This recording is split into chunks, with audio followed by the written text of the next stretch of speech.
There is nothing wrong with Tanzania having relations with SADC, but there is everything wrong with Tanzania behaving as if it is not part of Eastern Africa. That was what was wrong. And Suluhu would try, she's trying very hard to rectify that impression, that she is not interested in Eastern Africa or in Kenya. And so she has to deal with her domestic issues. And you notice that one of the things she did immediately, before it was adjusted, was to say, fungulia media. So, you know, that was a message freedom to the domestic audience. The old ways of clamping down will not be tolerated. So was it as a way of, you know, Her Excellency's President Samia Suluhu trying, because you've seen her do so many changes, you know, just apart from what you've mentioned, media freedom, you've seen her reshuffle the cabinet. Is it her showing indirectly that she was a bit uncomfortable with how her predecessor ruled the country? Well, as a vice president, she was very careful not to show that she was ambitious. And maybe she did not even expect to be president, of course. The role of the vice president will be supportive of whatever the president wants. And she played that role very carefully. But once she was thrust in the position of president, and it's not unique to her, it's common everywhere, the incoming president, who happened to have been a vice president, does change some things. Has to have her own people, the people she feels comfortable with. So the mini reshuffle, because it was not a major reshuffle, it was a mini reshuffle. But by that mini reshuffle, Prof, you may agree with me, it saw some of the faithful leaders within Tanzania, within that cabinet, diehard of the late John Pombe Magufuli being removed from leadership and, you know, others being taken to head other departments within the government. No, that is quite in order. That's why she has to put, that's also a way of putting her stamp. All right. That and because she worked with these people, she knew who they are. And maybe the chemistry between her and some of these people was not very good. So she had to get, there's nothing wrong with what she did. All right. She has to get a team that would help her to move forward. All right. And getting the Mula to be Minister of Foreign Affairs was a great thing. Because that lady is also highly qualified and knows how to move around. All right, and so that is one of the ladies that we are seeing accompany. She's the Minister of Foreign Affairs, so she has to be there to meet her counterpart, Rachel Omamo, and they can talk. But so the mini reshuffle was not a surprise at all. It was expected, and she also talked at the beginning. You mentioned about her statement to assure people who may have maybe in doubt that she is president of Tanzania, who happens to be a woman. All right. So that had to be very clear to everybody. All right. Let me just remind our viewers for watching KTN News Center this morning as to why we have those live pictures for you from the Jomo Kenyatta International Airport, courtesy of my colleagues who are there to ensure that we give you the live coverage. The plane that you're seeing there, it is Air Tanzania carrying the President of Tanzania, Samia Suluhu Hassan, who's actually arrived in the country for a 2-day state visit. And definitely she will be received by delegates here in Kenya. Definitely we expect Foreign Affairs Cabinet Secretary Rachel Omamo and also the PS for Foreign Affairs, that is Macharia Kamau, just to try and give her a warm welcome. Even as she will be heading to State House right now from here, where she will be received by President Uhuru Kenyatta. And of course, the state visit to Kenya was based on an invitation of President Kenyatta as the two countries, that is Kenya and Tanzania, seek to amend and restore bilateral ties damaged under the leadership, the presidency rather, of John Pombe Magufuli. And of course, she visits Kenya as the Tanzanian president after she took office in March following the death of President Magufuli, and will be hosted, as I've told you earlier on, she will be hosted by President Uhuru Kenyatta State House for bilateral talks. This is according to a dispatch that was sent from State House, Nairobi. And anytime from now, you'll be seeing Her Excellency, Tanzanian President Samia Suluhu Hassan, walk down those steps, as her first visit to Kenya as the President of Tanzania. This is the second visit that she's making within the East African community. 2 weeks ago, she was in Uganda, and where we saw her sign a trade deal with Ugandan President Yoweri Museveni. So this is the second visit that she's making within the EAC as the first female president of Tanzania, the first female president within the East Africa community. And of course, she's also been given that chance of addressing members of parliament. When I'm talking about members of parliament, I'm talking about both the Senate and the National Assemblies. This is a chance, a rare chance that is given to any head of state. Remember, the first Tanzanian president to address the Kenyan parliament was the former President Jakaya Kikwete back in 2015. And so during a 2-day state visit, one of the agenda, apart from just signing those bilateral trade deals and just trying to restore that frosty relationship that Kenya's had with Tanzania, she's also expected to address members of parliament. And Prof, we saw, during this time of COVID-19, Tanzania and Kenya have had such a bad relationship in terms of how Tanzania was not coming clean when it comes to its status of COVID-19 infections and deaths. We saw truck drivers from Kenya being mistreated. At that time, we even saw, flights from Kenya being banned from getting into Tanzania. Are we likely also to see these two leaders talk about this and how they will address this going forward? Yes, we expect them to address that because it's a major concern. And what they say would be part of the easing of tensions. I would expect that they would discuss opening up the borders more than they have been. And the COVID issue will be part of that discussion.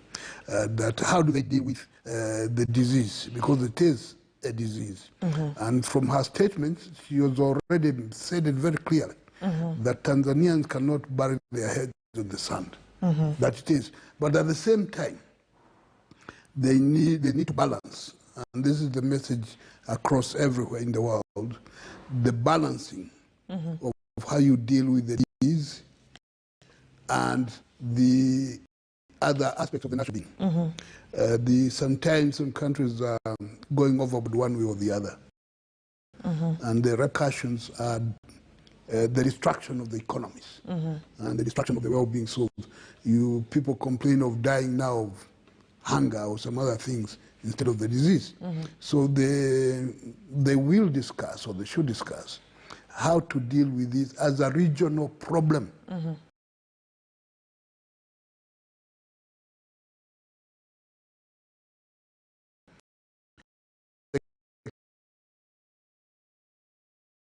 The East African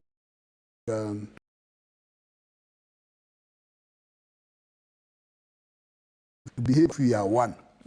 So you should also have that behavior as one, even in dealing with all right. And Prof, during presidency of John Pombe Magufuli, for him it was about nationalism. He had that nationalism tone that showed that Tanzanians come, they come fast.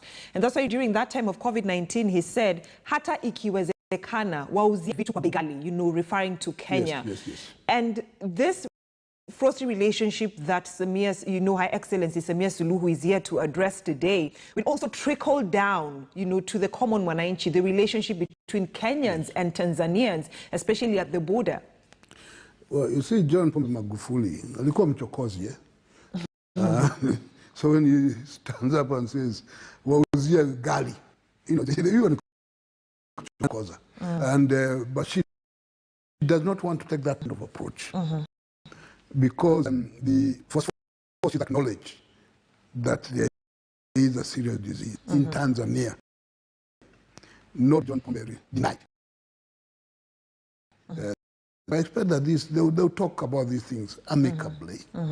And the threat to punish each other economically. Right. So, Prof, I can see the door has finally been opened for Tanzanian President Samia Suluhu Hassan, the first president of the Republic of Tanzania, the first female president within the ESC. That is just some of the top leadership of Tanzania, the president, including members of the press. I mean, the presidential press from Tanzania. We know that also the Foreign Affairs Minister of Tanzania has also accompanied President Suluhu to this visit. And of course, we expect a lot from the two leaders, you know, that is from President Uhuru Kenyatta and President Samia Suluhu during her official visit to Kenya since she took office. And of course, it comes at a time when Kenya and Tanzania have in the last 4 years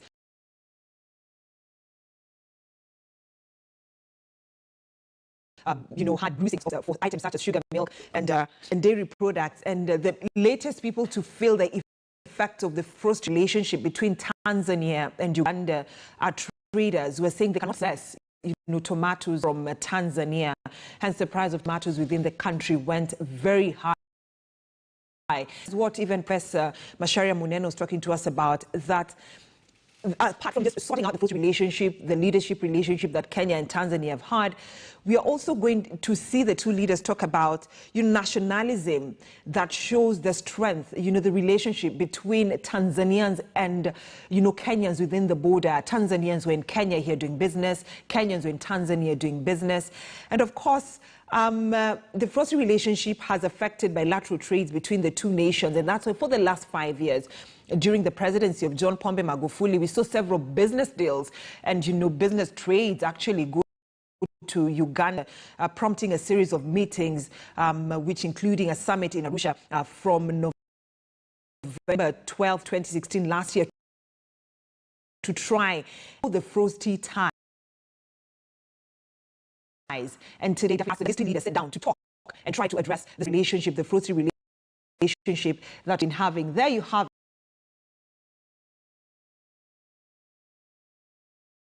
it. The first female who took over the leadership mantle Tanzania following the death of President Pombe Magufuli, walking down the steps of the flight of Air Tanzania. Her first maiden trip to Kenya to try and bring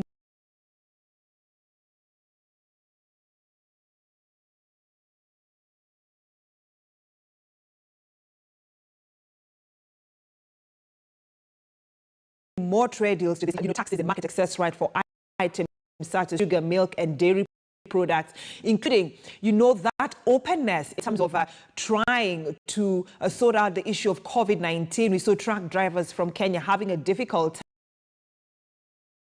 time accessing Tanzania. And so that is why she's here today. Members of the press just trying to get hands of getting a glimpse of photo recordings of the female president of Tanzania. And of course, she's been welcomed by Foreign Affairs Cabinet Secretary Rachel Omamo, and straight away from here, they'll be heading to State House, Nairobi,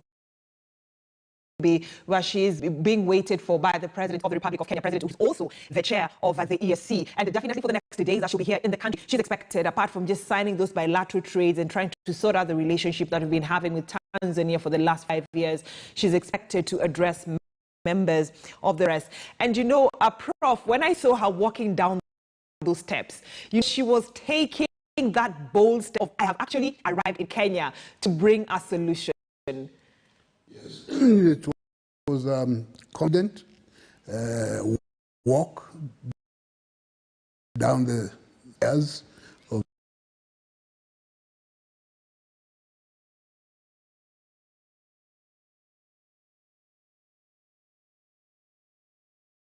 the huge aeroplane that she knows. So even the way she walks, who surrounds her, is also a message. You do not somebody who is docile, who does not seem to be sure. This is somebody who is sure and wants to find solutions, whatever may be a relationship between Kenya